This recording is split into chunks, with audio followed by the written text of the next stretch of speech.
On the night of March 23, 2013, Mary Owen sat alone in the darkened cab of her truck in the parking lot of Timberline Lodge, 6,000 feet up the south flank of Mount Hood.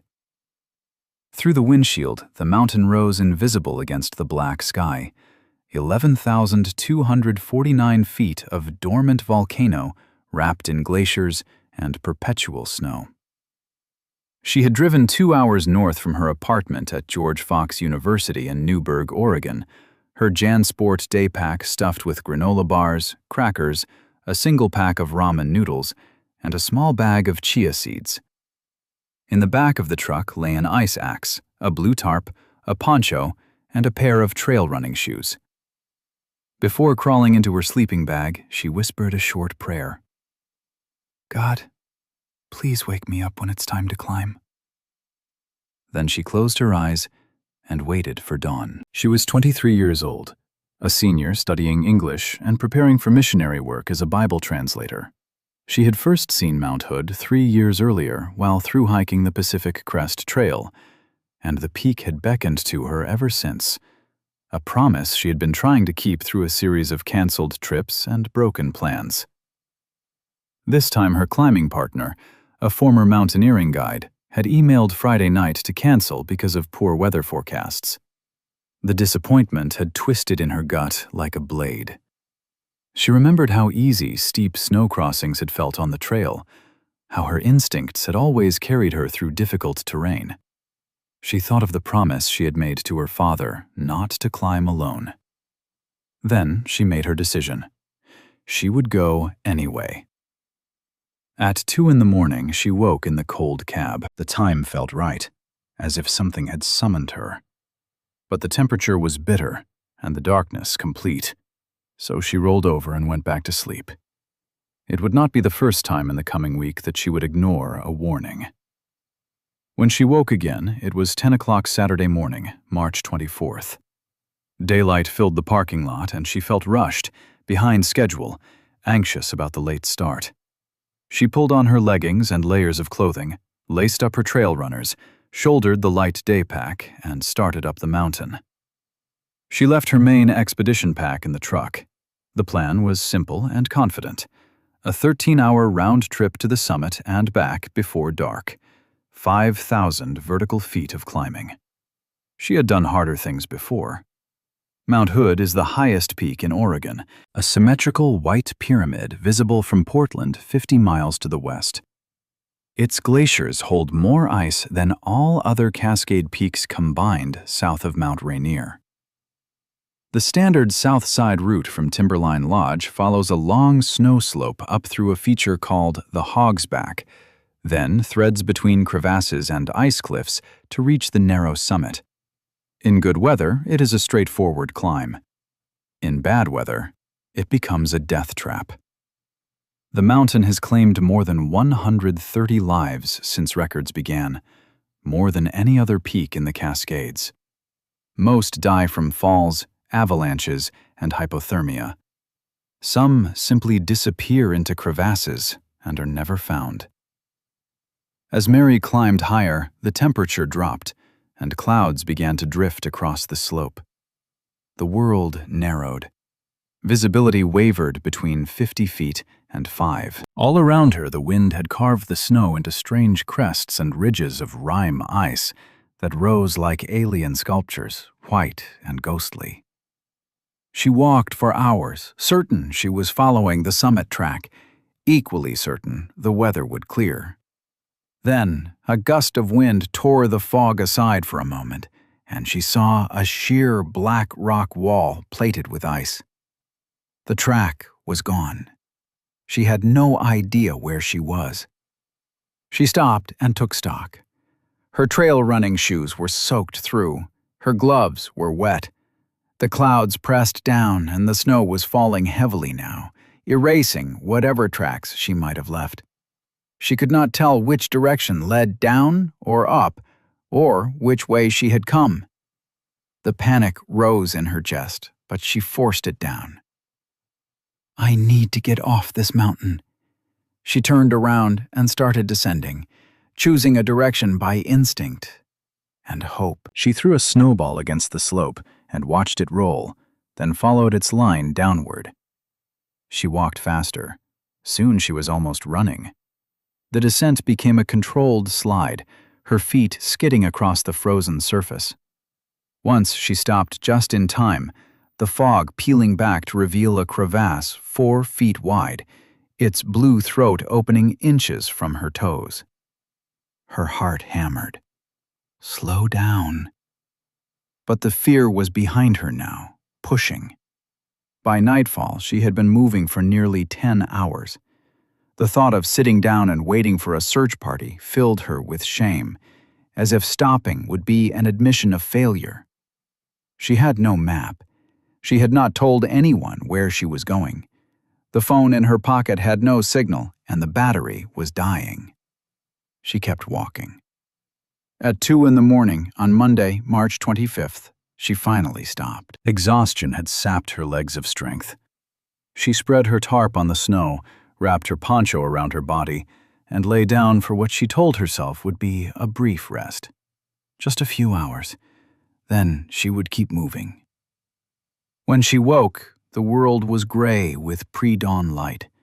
Her body was stiff and her muscles ached, but the fear was stronger than the fatigue. The snow had deepened during the night, and downhill it was too soft to navigate, the drifts swallowing her legs to the thigh with every step. She turned instead toward a treed ridge to her left and began to climb. The ridge grew steeper and rockier. She pulled out her ice axe for leverage and lodged the pick into a crack in the stone. She pulled herself up. Her wet glove slipped off the handle. Suddenly, there was nothing beneath her, and she was falling through air. The world spun in slow motion. She tried to tuck her arms and legs, but her body tumbled against rocks and trees, pinballing downward. She fell 30 feet. When she hit the snow at the bottom, she landed like a broken doll and lay motionless.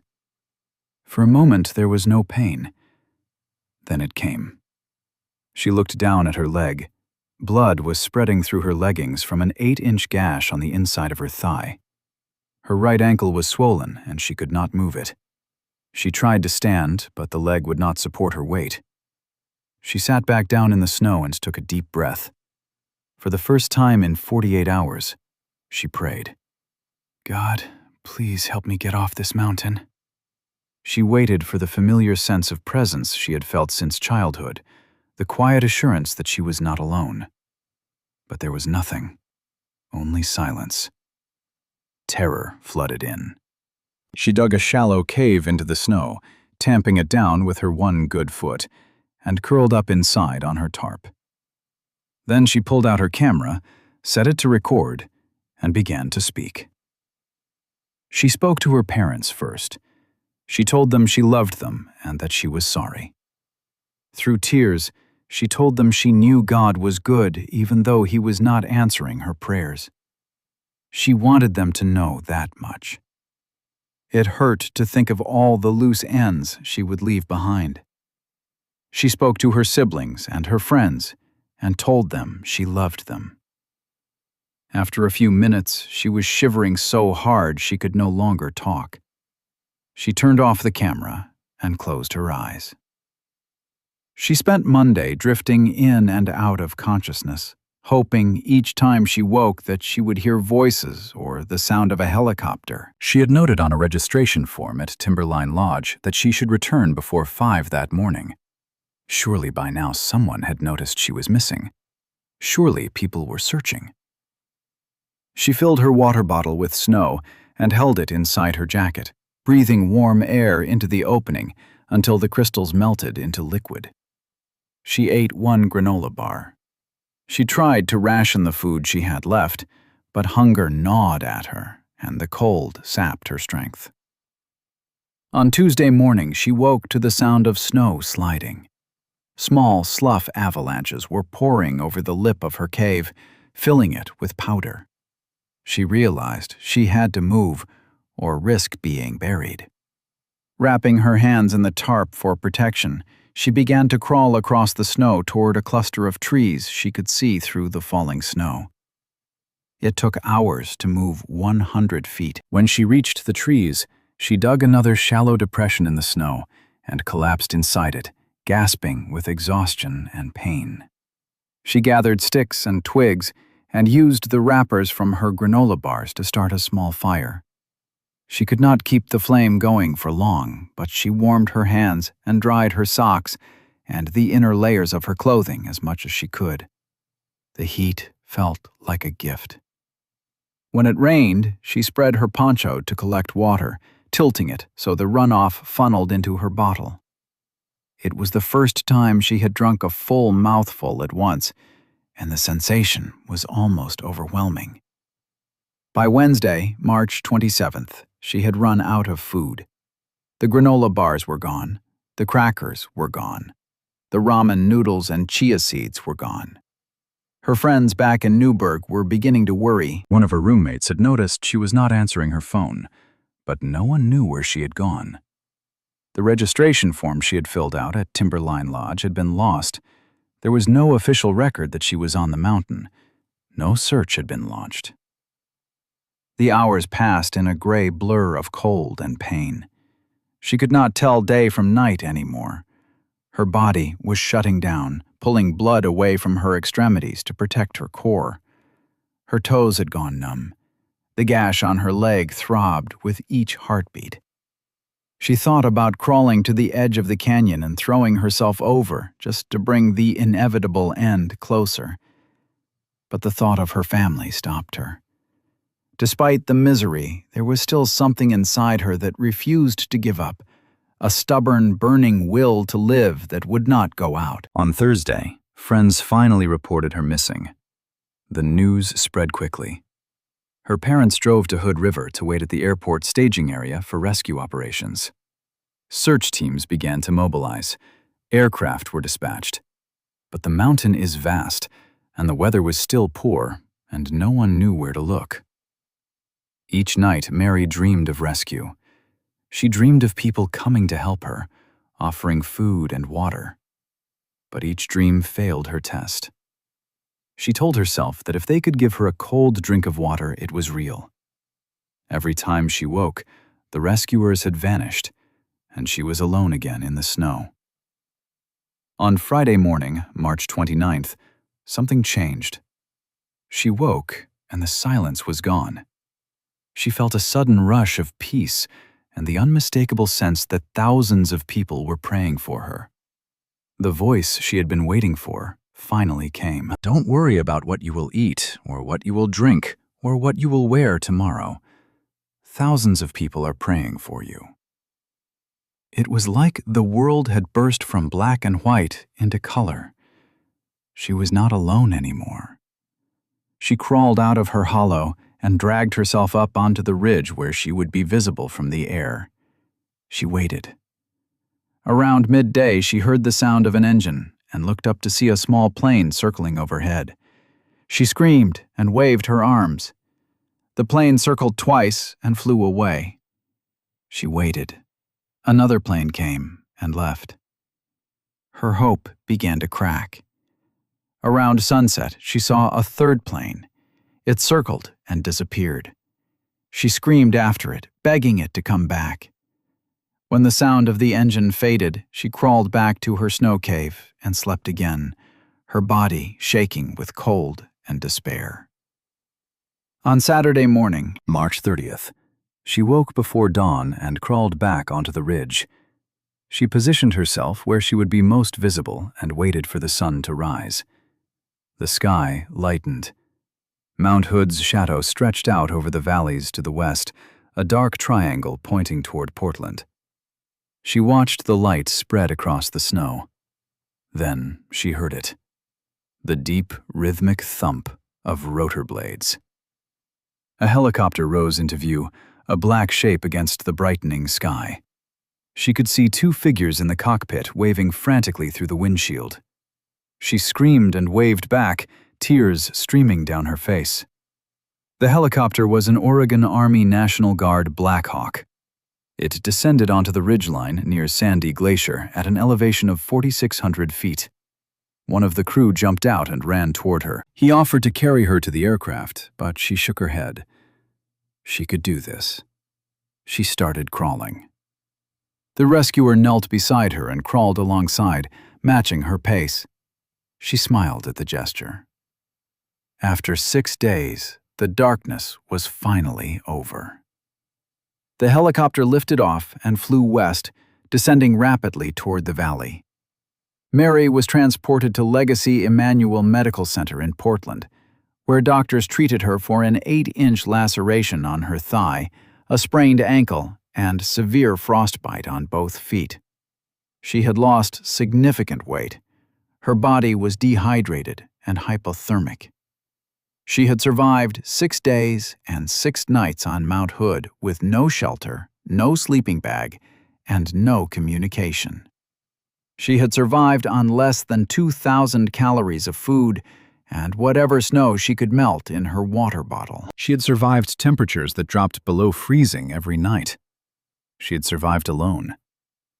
In the days that followed, she spoke to reporters from her hospital bed. She said she hoped to keep her toes. She said she loved being in the wilderness and would go back out again. She said the experience had taught her that it was not just her and God and her own strength and her own adventures. There were people who cared about her. She vowed to communicate more with the people she loved and to stick to safer terrain when hiking solo. But she was not afraid. The wilderness was still gorgeous. It was still God's territory. The doctors monitored her frostbite carefully. The tissue damage was severe. Over the following weeks, some of the damaged tissue would heal, but some would not. She would keep her toes, but the nerve damage would linger, a permanent reminder of the 6 days in the snow. She underwent surgery to repair the laceration on her thigh. The wound had been open and exposed to the elements for 6 days, and the risk of infection was high. She spent Easter Sunday in the hospital, grateful to be alive. In the months and years that followed, Mary completed her degree at George Fox University and pursued her calling to missionary work and Bible translation. She wrote a book about her experience with her mother titled Mountain Rescue, a true story of unexpected mercies and deliverance. In the book, she reflected on the spiritual dimensions of her ordeal, the silence she felt when she believed God had abandoned her, and the sudden return of peace on the 5th day, when she felt the prayers of thousands of people. She spoke about the experience on podcasts and in interviews, always emphasizing that the wilderness had not become her enemy. The mountain had simply been indifferent. It did not care whether she lived or died. Her survival had depended not on the mountain's mercy, but on her own stubborn refusal to surrender, on the small practical decisions she made each hour, and on the search teams who did not give up looking for her. The story of Mary Owen's survival resonated with climbers and hikers around the world. It became a case study in what to do and what not to do. The mistakes were clear. She had climbed alone without telling anyone her plans. She had ignored the advice of an experienced guide who canceled because of weather. She had left her main pack behind and carried inadequate gear for an overnight emergency. She had no map, no GPS, no means of communication once her phone died. She had started late and made poor navigational decisions in whiteout conditions. Any one of these mistakes might have been survivable. Together, they nearly killed her. But the things she did right were equally clear. When she realized she was lost, she stopped moving upward and turned downhill. When she fell and injured herself, she immediately stopped trying to walk out. She built shelter in the snow to protect herself from wind and retain body heat. She melted snow for water and rationed her food. She stayed put once she realized she could not move. She positioned herself on the ridge where she would be visible from the air. She did not give up. These decisions, small and practical and undramatic, were the ones that saved her life. Mount Hood did not change after Mary Owen left it. The glaciers continued to creep downslope at a rate of inches per year. The crevasses opened and closed with the seasons. Storms rolled in from the Pacific and deposited snow on the upper slopes. Climbers continued to attempt the summit, and some continued to die. In May of 1986, 9 people from Oregon Episcopal School had perished in a whiteout at 8,200 feet, trapped in a snow cave when a storm descended without warning. In December of 2006, 3 experienced climbers had died near the summit in another storm. The mountain had no memory of these events. It simply existed, indifferent and eternal. Mary's story is not a story about conquering a mountain. Mountains cannot be conquered. They can only be visited briefly and survived. It is a story about the thin line between competence and catastrophe, about the moment when everything goes wrong, and the only choice left is to endure. It is a story about the decisions made in the worst moments, when fear and cold and pain strip away everything except the will to keep breathing. It is a story about the people who search, who spend days scanning the wilderness from helicopters and on foot, who do not stop looking even when hope fades. It is a story about the randomness of survival, the luck of being seen, the grace of one more sunrise. On the ridgeline at 4,600 feet where the helicopter landed, there is no marker. The snow has long since covered the spot where Mary crawled to meet her rescuers. The trees she sheltered beneath still stand. The canyon she could not climb out of still funnels snowmelt down toward the valley. The mountain remains as it was, beautiful and indifferent, and deadly. It will outlast every story told about it. It will outlast every person who sets foot on its slopes. It simply waits. Mary Owen survived not because the mountain was kind, but because she refused to believe the silence. She survived because she crawled when she could not walk. She survived because she melted snow and ate snow, and wrapped herself in a tarp and dug a hole, and waited. She survived because on the 6th morning she crawled onto the ridge one more time and waited for the sun. And when the helicopter came, she did not wave it away. She survived because survival, in the end, is not about strength or skill or faith. It is about continuing to exist through one more hour and then another, about the stubborn refusal to accept the inevitable, about the small practical acts of drinking water and staying out of the wind and holding on until someone finds you. If you are ever lost in the mountains, remember this. The wilderness does not care about your story.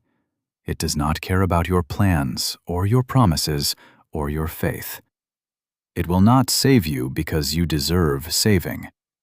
You must save yourself, hour by hour, decision by decision, until the moment when luck and preparation intersect, and a helicopter rises over the ridge.